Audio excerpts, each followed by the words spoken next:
Hello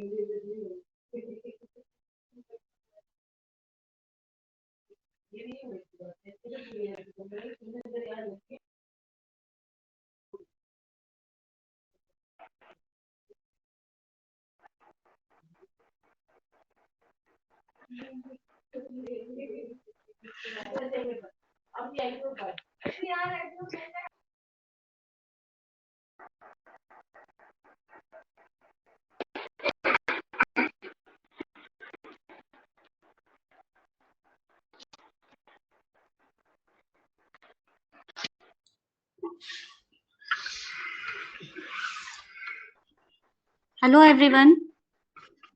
Hello. Good afternoon to all.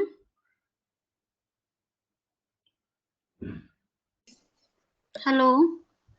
Good afternoon, ma'am. Hello, आवाज आ रही है सबको? Yes ma'am. Hello. Yes, ma'am. अरे बोलो ना भाई। हेलो, सबको स्क्रीन में Yes, ma'am.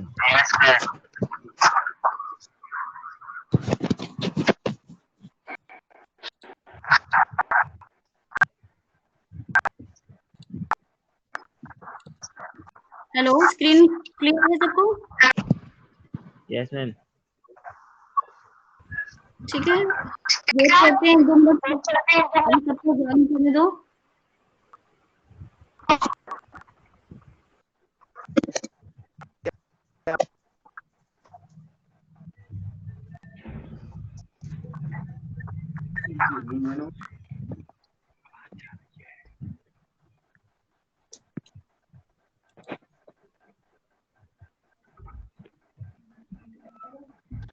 आवाज आ रही है सबको? मैं म्यूट कर दूं? स्टार्ट करो लेक्चर स्टार्ट करते हैं। Ma'am.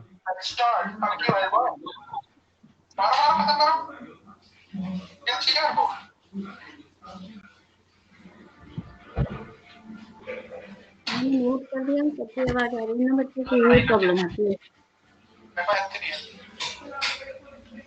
दोबारा म्यूट कर दे।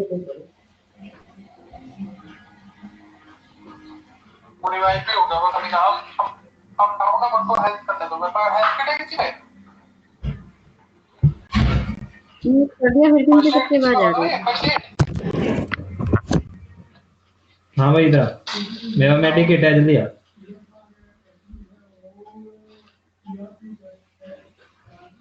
आ रहा है?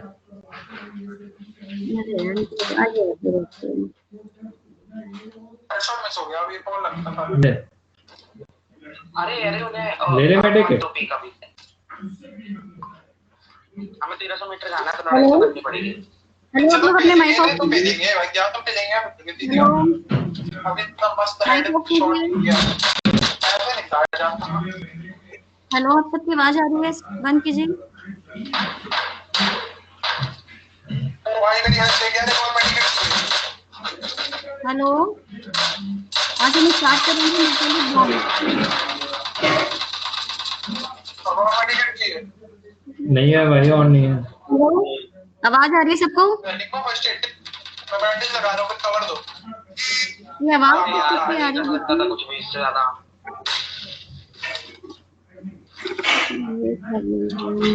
मैं तो कह रहा हूँ बैग निकलो। ऐसी कितने ऐसी कम ऐसे में लड़ूंगा आ गए बंदे आ गए रश हो गया। हेलो, आप लोग अपना माइक ऑफ करिए, माइक ऑफ करिए, वीडियो ऑफ कीजिए। साउंड नहीं आ रही है मैम। हेलो, आवाज आ रही है सबको?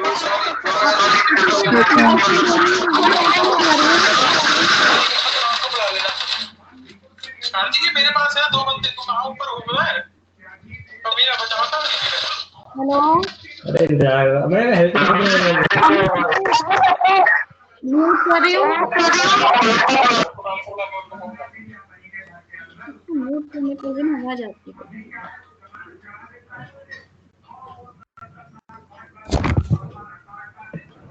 ठीक है, आज हम करेंगे मेटालिक बॉन्ड।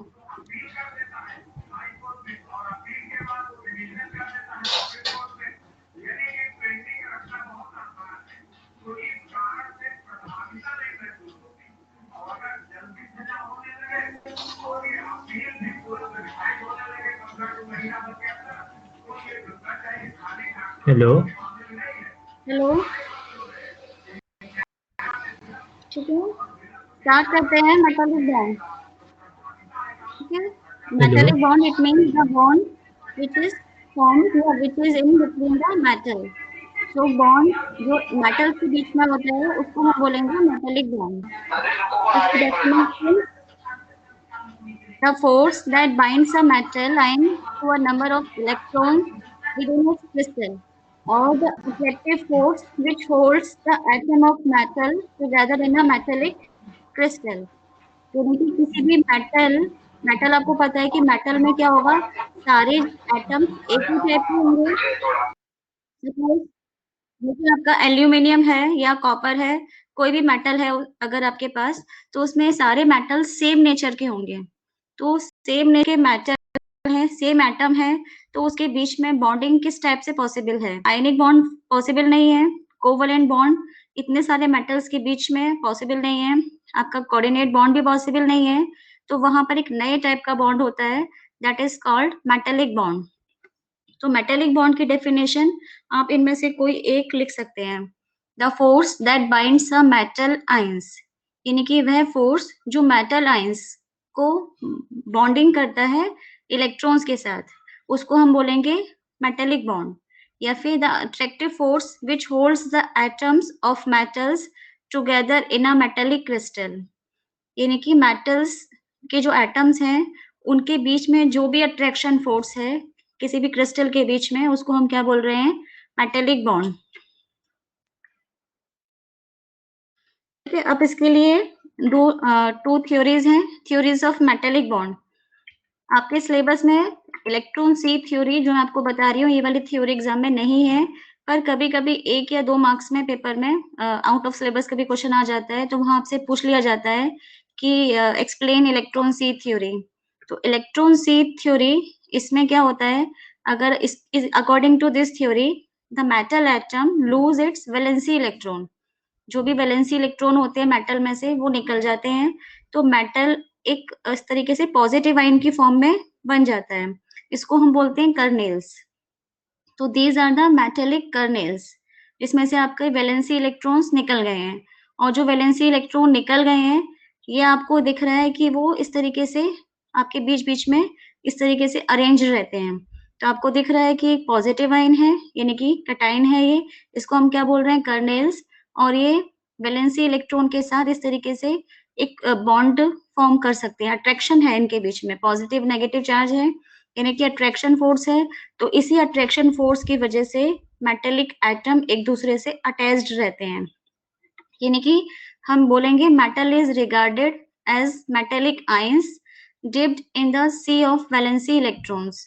तो वैलेंसी इलेक्ट्रॉन निकल गए हैं सारे, ठीक है, और उससे क्या होगा, ईच कर्नेल, कर्नेल का मतलब जिस मेटल एटम में से वैलेंसी इलेक्ट्रॉन निकल गए हैं उसको हम बोल रहे हैं कर्नेल।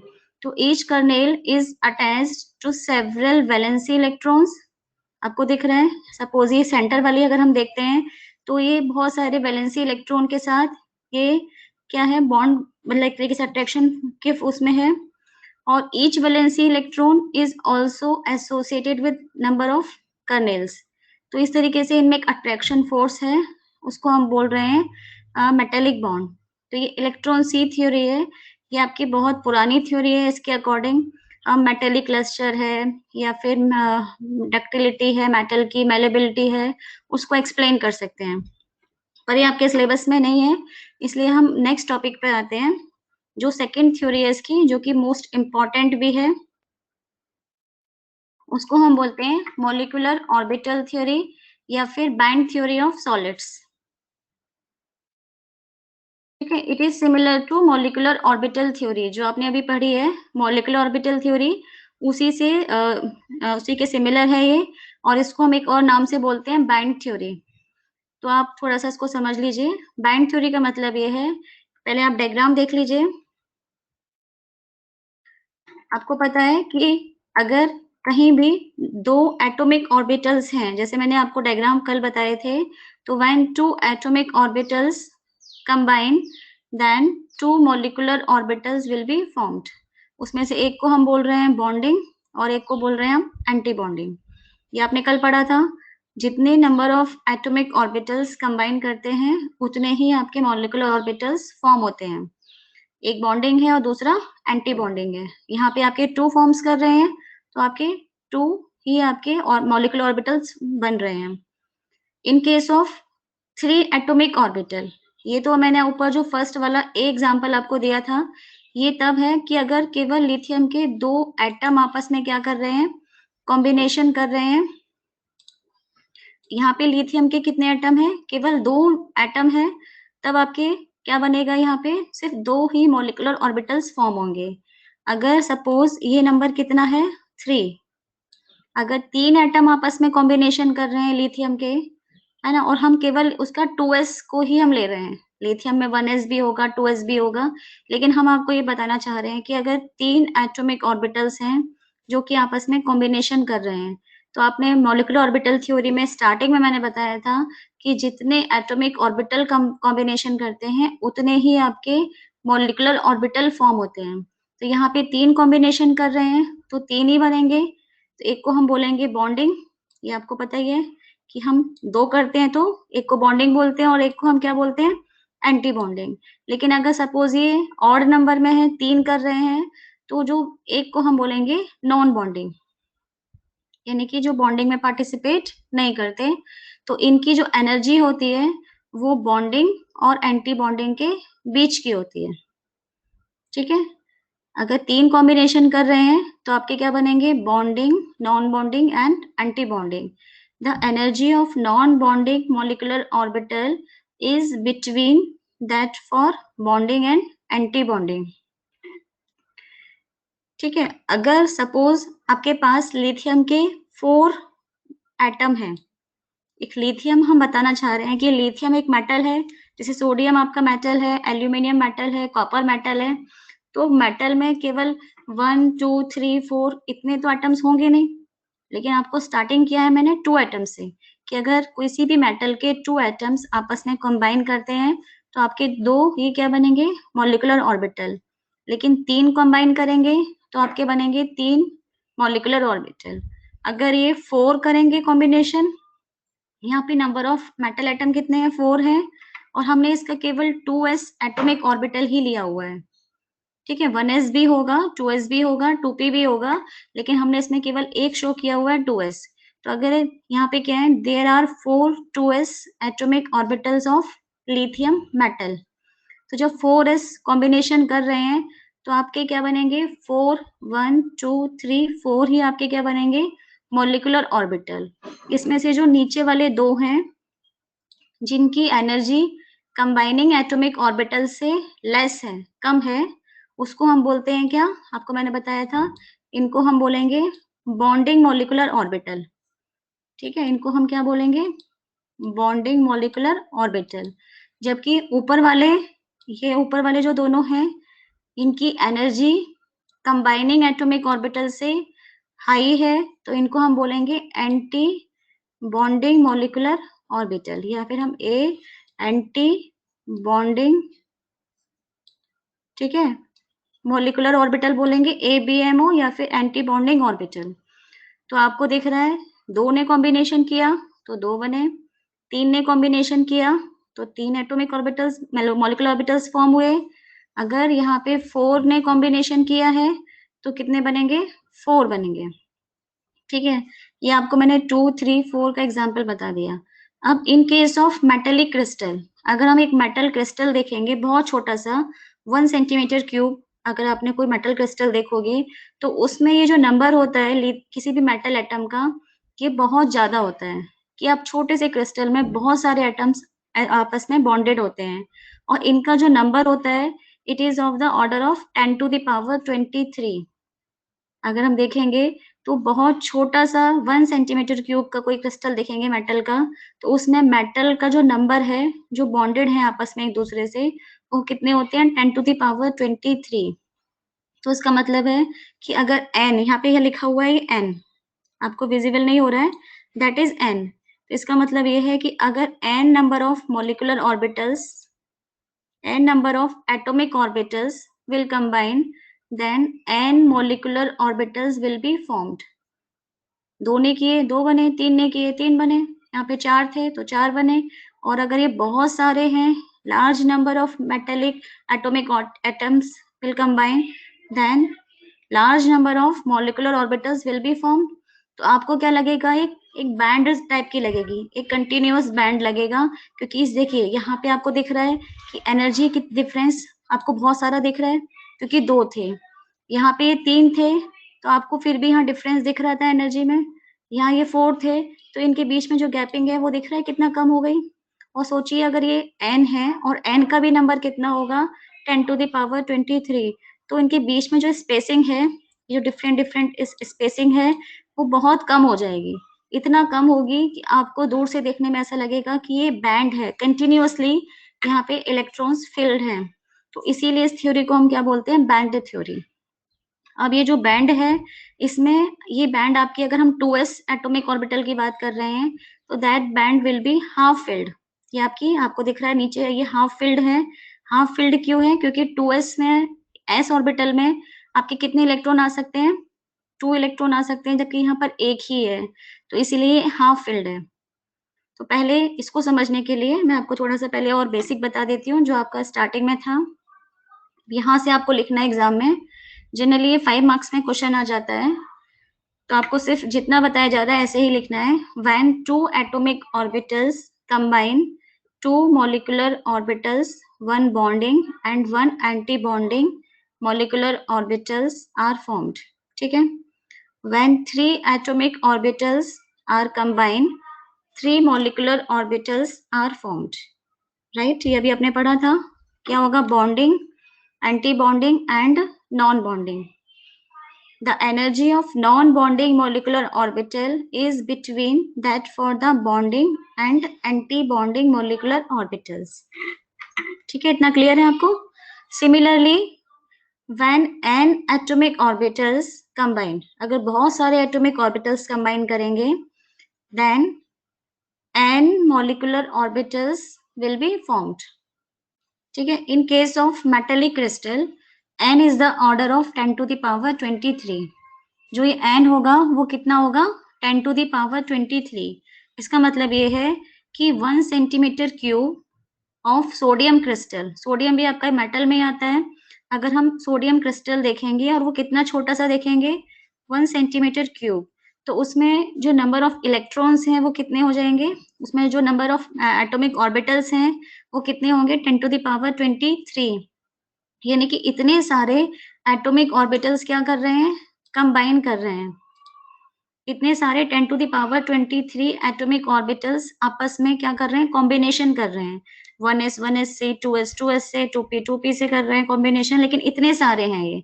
अब ये 1 2 3 4 5 नहीं है, 10⁻23, a large number of atomic orbitals are combined. तो आपका क्या होगा, इतने सारे कंबाइन करेंगे तो आपके इतने सारे ही क्या बनेंगे, मॉलिक्यूलर ऑर्बिटल्स। ठीक है। These molecular orbitals, जब ये बहुत सारे हैं तो उनके बीच की जो स्पेसिंग होगी वो क्या होगी, बहुत कम होगी। तो these molecular orbitals are so closely spaced that they form a continuum. इन्हें आपको लगेगा कंटिन्यूअस बैंड है जिसमें कहीं कोई गैपिंग ही नहीं है, known as quasi continuous energy band. Quasi का मतलब आपको अपीयर होगा, एक एहसास होगा, मतलब एक झूठ टाइप का। क्वासी का मतलब होता है फॉल्स, कि मतलब वो सच नहीं है, कि वो आपको एक कंटिन्यूअस बैंड नहीं है, उसमें हल्का हल्का कहीं कहीं गैपिंग होगी, क्योंकि जहाँ डिफरेंस होगा एनर्जी वहां गैपिंग तो होगी, लेकिन आपको दूर से देखने में वो क्या लगेगा, एक बैंड टाइप की लगेगी। इसीलिए हम उसको क्या बोलते हैं, that's why this theory is known as band theory. बस आपको एग्जाम में ये लिखना है, और इसके बाद एग्जाम्पल आप इस तरीके से बता सकते हैं, जैसे formation of 2s band in lithium metal. अगर हम लिथियम मेटल की बात करते हैं तो लिथियम का जो एटॉमिक नंबर है दैट इज 3, तो इसका जो कॉन्फ़िगरेशन होगा वो कितना हो जाएगा, 1s2 2s1। ठीक है। इसमें जो 1s2 है ना, इसमें s में 2 इलेक्ट्रॉन्स हैं, इट मीन्स ये कंप्लीटली फिल्ड है, तो इसमें जो बैंड बनेगी वो फुल फिल्ड बनेगी, उसको हम बोलेंगे नॉन कंडक्शन बैंड, जो कि मैंने यहाँ पे अभी नहीं दिखा रखा है आपको। इसमें केवल हम 2s बैंड शो कर रहे हैं।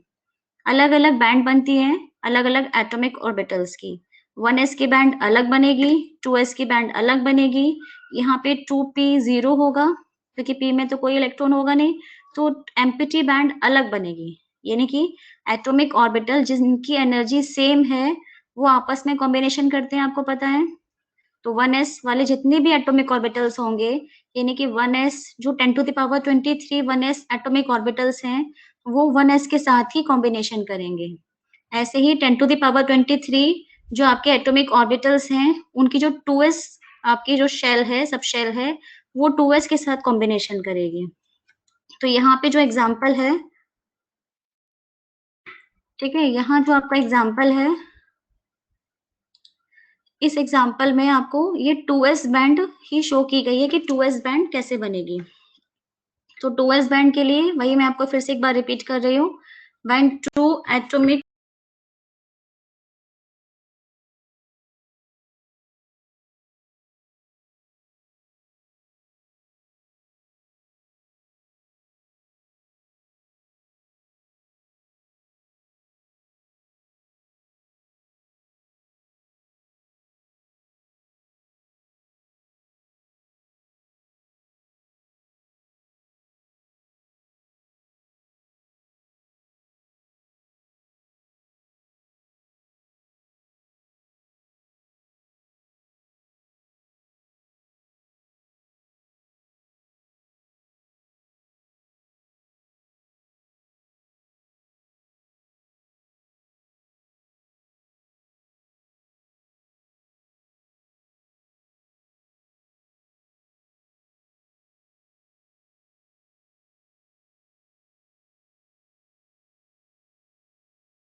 बोलते हैं वैलेंसी बैंड, यानी कि आपके 2s बैंड जो है इसी में तो इलेक्ट्रॉन है।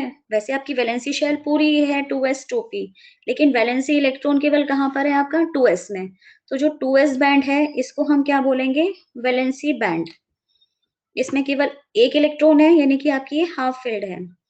और दो इसके आगे जो बैंड होती है उसको हम बोलते हैं 2p0, जिसको हम बोल रहे हैं कंडक्शन बैंड। ये आपको जो दिख रही है that is conduction band.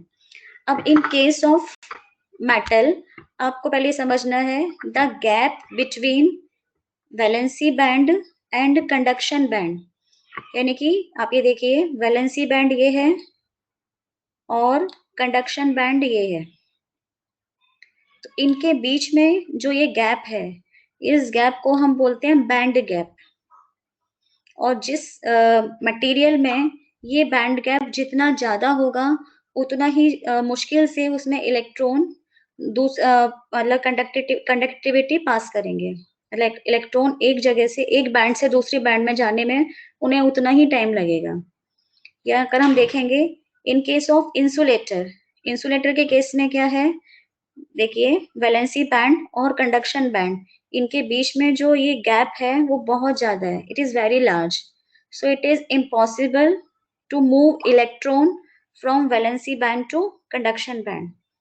Electron valency bond से कंडक्शन बैंड में इसका जाना बहुत मुश्किल है, इसीलिए insulator are bad conductor of electricity, क्योंकि इलेक्ट्रॉन इसमें इजीली मूव नहीं कर सकता।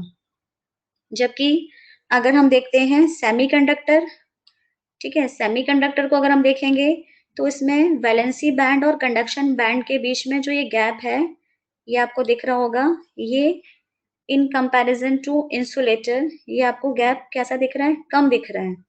इसका मतलब ये है कि electron can be transfer from valency band to conduction band in special condition. अगर हम उसे एक्साइटेड कर देते हैं या कुछ अलग तरीके से ट्रीटमेंट करते हैं तो ये पॉसिबल हो सकता है कि इलेक्ट्रॉन वैलेंसी बैंड से कंडक्शन बैंड में मूव कर सके। और जब इलेक्ट्रॉन मूव करते हैं एक बैंड से दूसरे बैंड में तभी कंडक्टिविटी इलेक्ट्रिसिटी उसमें पास हो सकती है। ठीक है, तो ये आपका है सेमीकंडक्टर। लेकिन अगर हम मेटल का केस देखते हैं तो मेटल के केस में क्या होता है कि ये गैप जीरो है या ओवरलैप कर जाती है वैलेंस, क्योंकि इन दोनों की जो एनर्जी है वो बहुत कम होती है। The energy difference between 2s and 2p is very small so that these bands can be overlapped to each other।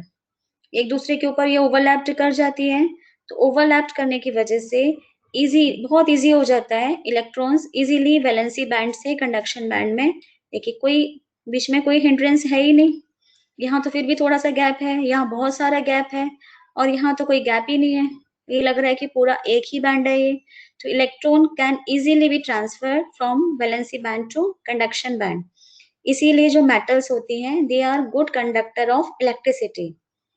तो आपको ये डायग्राम मेनली समझना है और इसके लिए आपको ये लिखना है ना, क्लासिफिकेशन हम कैसे करेंगे, the gap between valency band and conduction band is known as energy gap और बैंड गैप। ठीक है, ये आपको मैंने बताया ये था अभी। और मेटल के केस में बैंड गैप इज जीरो, आपको दिख रहा था बैंड गैप जीरो है, so that that is valency band overlaps with the conduction band. So metals are good conductor of electricity.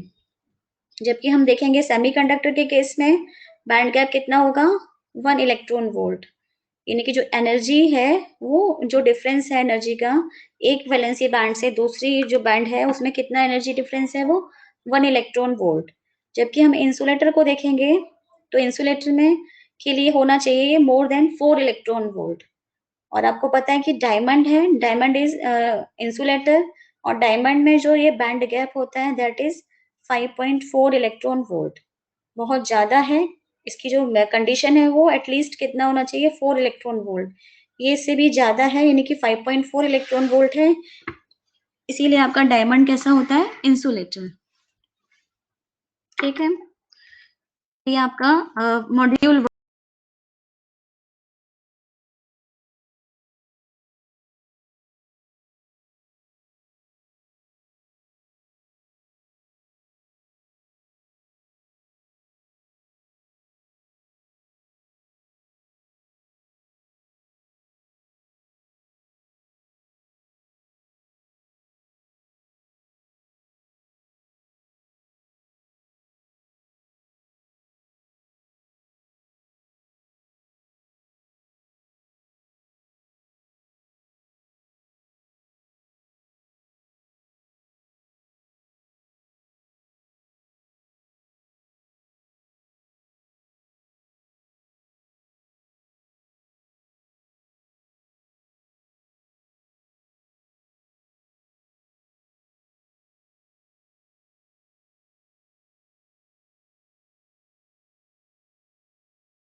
ठीक है, हम नेक्स्ट स्टार्ट करते हैं आपका मॉड्यूल 3।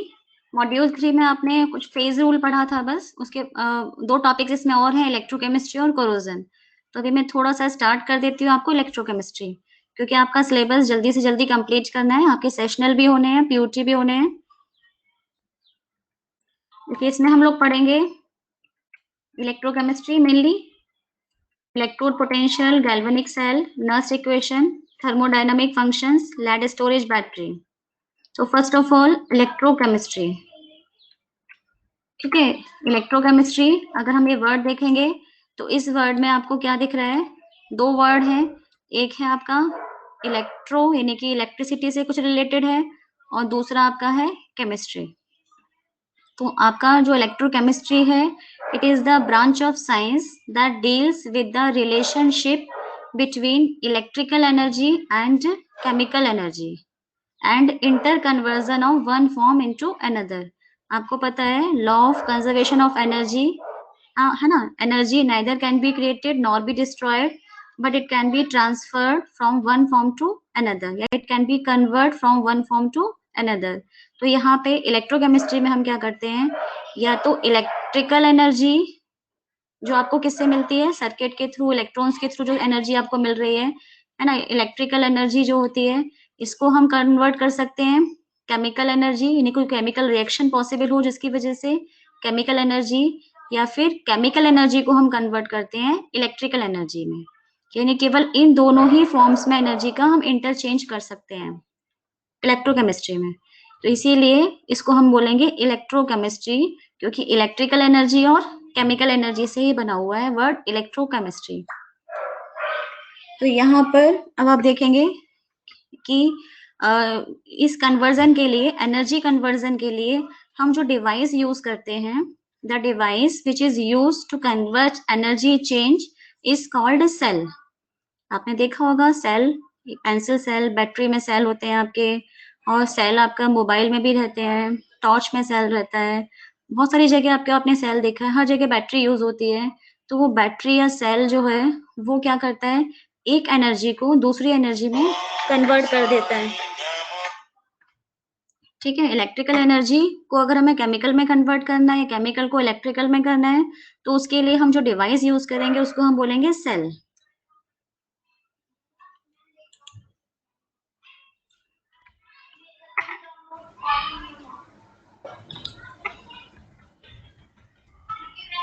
अब देख लीजिए आप टाइप्स ऑफ सेल। सेल आपके मेनली 2 टाइप्स के होते हैं, एक आपका होता है इलेक्ट्रोकेमिकल सेल, ठीक है। इलेक्ट्रोकेमिकल सेल का मतलब है कि वो सेल जो इलेक्ट्रिकल एनर्जी को कन्वर्ट करते हैं केमिकल एनर्जी में, है ना। Those cells which can convert electrical energy into chemical energy is are called electrochemical cells, ठीक है। और दूसरे आपके टाइप के सेल होते हैं, आपको ये याद करना है 2 नंबर में, 1 नंबर में जो ट्रिकी क्वेश्चंस होते हैं वहां आ जाता है कि व्हाट आर इलेक्ट्रोकेमिकल सेल्स। तो इलेक्ट्रोकेमिकल सेल में आपका इलेक्ट्रिकल एनर्जी कन्वर्ट होती है केमिकल एनर्जी में, इलेक्ट्रिकल एनर्जी केमिकल एनर्जी में। और जहां पे इलेक्ट्रोलाइटिक सेल, यहाँ पे हम क्या करते हैं, इसमें हम करेंगे केमिकल एनर्जी को कन्वर्ट करेंगे हम इलेक्ट्रिकल एनर्जी में, ठीक है। केमिकल एनर्जी अगर हमारी इलेक्ट्रिकल एनर्जी में कन्वर्ट हो रही है तो उसको हम बोलेंगे इलेक्ट्रोलाइटिक सेल। अब आप देख लीजिए इनके टाइप्स, है ना। जो आपका इलेक्ट्रोकेमिकल सेल है ये आपके 2 टाइप्स के होते हैं, गैल्वेनिक सेल और आपका दूसरा होता है कंसंट्रेशन सेल। गैल्वेनिक सेल इसमें हम यूज करते हैं रिडॉक्स रिएक्शन, अभी मैं बताऊंगी व्हाट इज रिडॉक्स रिएक्शन।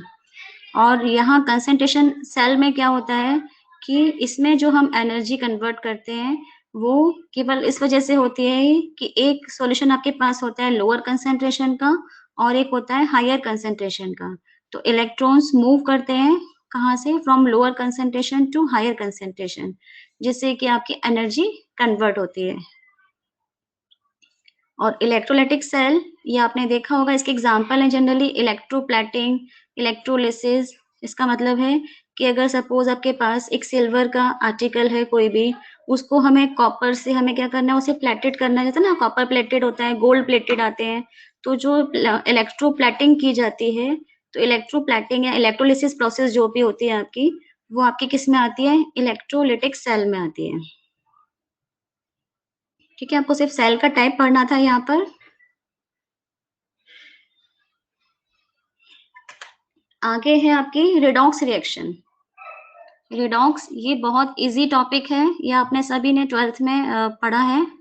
तो रेडॉक्स रिएक्शन, रेडॉक्स में भी आपके दो वर्ड हैं, एक आपका है रिडक्शन और आपका दूसरा वर्ड है इसमें ऑक्सीडेशन, यानी कि the process, the reaction in which reduction and oxidation takes place simultaneously are called redox reactions, जिसमें आपका रिडक्शन भी हो रहा है और ऑक्सीडेशन भी हो रहा है और दोनों एक साथ हो रहा है, उसको हम बोलेंगे रिडॉक्स रिएक्शन। ठीक है, रिडक्शन और ऑक्सीडेशन की जो डेफिनेशन है वो बहुत टाइप से आप उसे दे सकते हो, लेकिन हमें जो इलेक्ट्रोकेमिस्ट्री में डेफिनेशन पढ़नी है वो केवल एक ही टाइप से आपको समझनी है, बाय लॉस ऑफ इलेक्ट्रॉन और बाय गेन ऑफ इलेक्ट्रॉन। आपको बस ये समझना है कि अगर किसी स्पीशीज से इलेक्ट्रॉन का लॉस हो रहा है तो क्या होगा और अगर इलेक्ट्रॉन का गेन हो रहा है तो क्या है। देखिए यहाँ पे आपकी दो स्पीशीज हैं, ए और बी।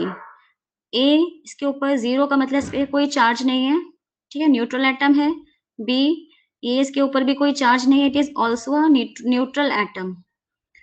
ठीक है, अगर ए एटम से क्या हो रहा है, लॉस ऑफ इलेक्ट्रॉन, अगर ए से इलेक्ट्रॉन निकल जा रहा है तो वो क्या बन जाएगा, एक पॉजिटिव आयन।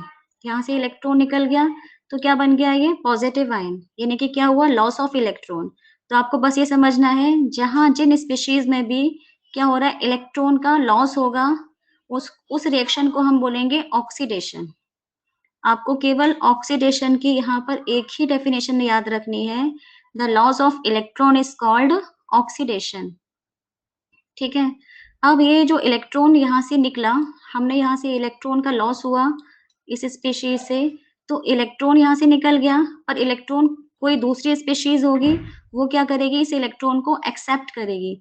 तो ये इलेक्ट्रॉन कहाँ जाएगा, जो दूसरी स्पीशीज है आपकी बी के पास। तो बी क्या कर रही है, इस इलेक्ट्रॉन को गेन कर रही है, यानी कि यहाँ पे क्या हो रहा है, गेन ऑफ इलेक्ट्रॉन। तो अगर जहां भी गेन ऑफ इलेक्ट्रॉन गेन करके ये बी अगर इलेक्ट्रॉन गेन करेगा तो ये किस में कन्वर्ट हो जाएगा, नेगेटिव आयन। आपको दिख रहा है कैसा आयन है, ये नेगेटिव आयन है। तो gain of electron is called reduction. तो आपको बस यही समझना है, a chemical reaction where occurs transfer of electrons from one substance to another is called oxidation reduction reaction और रिडॉक्स रिएक्शन। और रिडॉक्स रिएक्शन में हमेशा दो हाफ रिएक्शंस होती है, एक आपकी होती है oxidation. Oxidation involves loss of electron by an atom, ion और मॉलिक्यूल। और रिडक्शन आपका होता है, it involves gain of electron by an atom, ions और मॉलिक्यूल। तो अभी आप थोड़ा सा बेसिक पढ़ लीजिएगा, कल मैं आपको बताऊंगी इलेक्ट्रोड पोटेंशियल, क्योंकि ये इलेक्ट्रोड पोटेंशियल आपके लिए बहुत इंपॉर्टेंट है। ये जब आपको समझ में आएगा तभी आप नर्स्ट इक्वेशन के न्यूमेरिकल सॉल्व कर पाओगे, और उसके आगे भी आपको पढ़ना है, पूरा सेकेंडरी सेल है, तो उसके लिए सबसे पहले आपको समझना पड़ेगा इलेक्ट्रोड पोटेंशियल, लेकिन ये मैं आपको बताऊंगी कल। ठीक है, अभी आपको मैंने थोड़ा बेसिक आइडिया दे दिया है कि व्हाट इज इलेक्ट्रोकेमिस्ट्री। तो आपके पास जो पुरानी बुक्स हैं 12th वाली, आपने अगर वहां से पढ़ रखा है इलेक्ट्रोकेमिस्ट्री तो वो भी आपके लिए सफिशिएंट है। तो आप एक बार देख लीजिएगा कि इलेक्ट्रोकेमिस्ट्री कैसे है, पढ़ना है हमें। ठीक है, आगे मैं कल स्टार्ट करूंगी। ठीक है, तो अभी आपका लेक्चर ओवर हो गया है, आपके जो भी प्रॉब्लम्स हैं आप लोग पूछ लीजिएगा।